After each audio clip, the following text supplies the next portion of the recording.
Nå har vi delt inn i takter. Det var rett og slett bare fra 1 til, jeg vet ikke hvor mange hundre. Og man skulle sitte og telle, altså helt sinnssykt.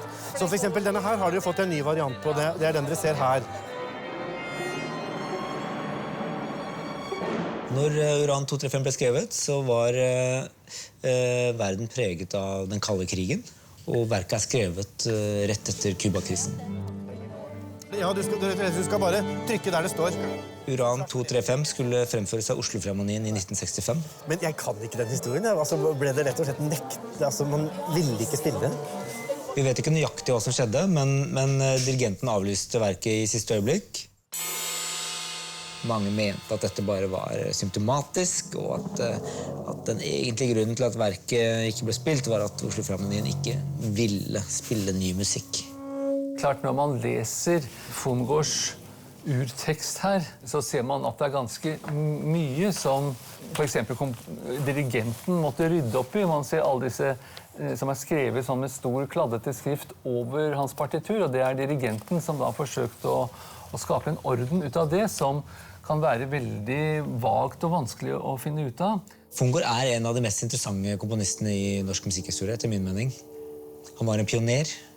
Han jobbet hele livet med et forskningsprosjekt. Det er et sterkt kunstnerisk prosjekt som han forfølger hele livet, som handler om å utforske mikrotonalitet. Først 12-toneuniverset, så 24-toneruniverset, og så N-toneuniverset, altså en ferd inn i terreng som i økende grad var teoretisk uutforsket på dette tidspunktet i planetens musikkhistorie.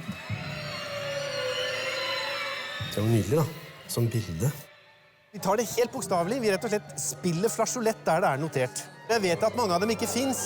Så jeg skjønner ikke riktig, men han er vel bare en eller annen klang han er ute etter, altså. De fleste av dem er det jo ikke noen flasjolettone på. Men allikevel bare gjør det helt bokstavelig, og så kommer det en eller annen lyd. Altså, jeg tror dette er en farve mer enn det er en akkord. Ikke sant? Så man bare gjør det helt bokstavelig som det står. Rett og slett bare grip der det står, og så... Og riktig streng, ikke sant? Det er fra øverst til nederst at dere har divisi på det. Er det tilstrekkelig uklart? Filharmoniske musikere, i hvert fall i dag, de er jo supertrent, men de er også drillet inn på ett spor. Og når man tukler med det sporet, så er man ute av komfortsonen, og det tar tid å etablere nye ting. Et symfoniorkester krever effektivitet. Du har så liten tid til rådighet, og du kan ikke, altså folk kan ikke sitte der og vente. Det mangler ingenting i partitur, det er krystallklart. Ja. Men i et annet språk enn det et symfoniorkester har behov for, altså. 1, 2, 3, 1, bam, bam, bam. Hvor er den? Det er deg, ja. Hei, en, bam, bam, bam, bam. Og så er det en annen problematikk, og det merker jeg det sliter orkestret enda med den dag i dag.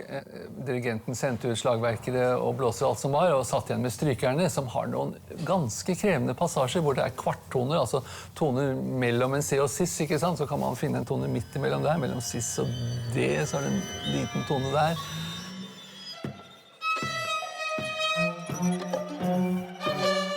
Fingrene i venstrehånda har terpa år etter år på å vite akkurat hvor man skal settes ned for å få de halvtonene, og så skal man plutselig være midt imellom de halvtonene, og det er klart, da føler man seg litt sånn på tynn is, og litt, det er litt sånn referanserammene fysisk sett i hånda, da, er på en måte borte. Det er ekstremt vanskelig for en gruppe musikere å treffe det totalt rent.